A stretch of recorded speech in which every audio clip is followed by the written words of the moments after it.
baby won't go to sleep. He keeps crying and crying.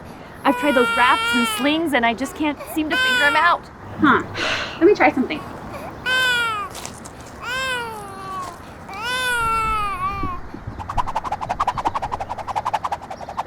How did you do that? Magic. Really? No, it's science and engineering combined. That's right.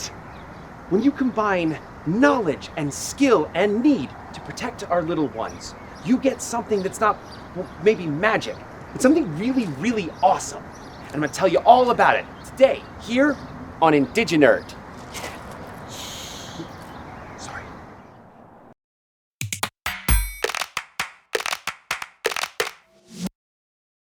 Ever since there have been babies, there has been a need to carry those babies.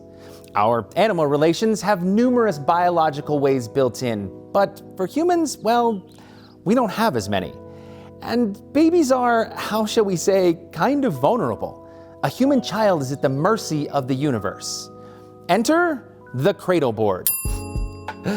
Known by many names, Tikinigan, Tapu, Tsal, Awis Tsal, it is a baby carrier of choice for indigenous peoples throughout North, Central, and South America.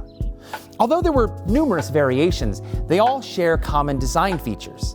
They are all built with a strong frame to protect the infant's spine and body. There's a footrest and a rounded headboard or cover which would provide shade and on which objects could be attached to keep the infant's attention and develop early eyesight. The headboard would also serve as a canopy should the parent need to cover the cradle board to protect against the elements. The infant would be wrapped snugly in a blanket and secured into place with leather cord. The inside of the cradle board would be lined with plant fibers, moss, or organic materials that would sometimes have antiseptic properties for healthy skin and for dispersing infant waste. Innovative variations abound, but the basic form has remained consistent. Cradle boards would be used for multiple reasons, mostly related to work or travel. Indigenous peoples might hang them on a tree branch or lean them against the tree while working outdoors.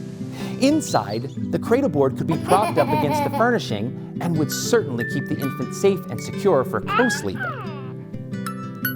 But what does Western science have to say on the subject of cradle boards and baby carriers in general? Although cradle boards specifically have not been the focus of widespread studies, they have been studied in Dene, or Navajo communities. In the study, cradle boards were shown to have a soothing effect for infants. As the infants grew, there was less need for securing or swaddling, so arms and hands would be kept free so infants could play with the objects tied to the cradle board headband. Ultimately, the effects of parent-infant interaction is clearly known to have positive effects on infant and youth development, something that the originators of these baby-carrying designs surely had figured out.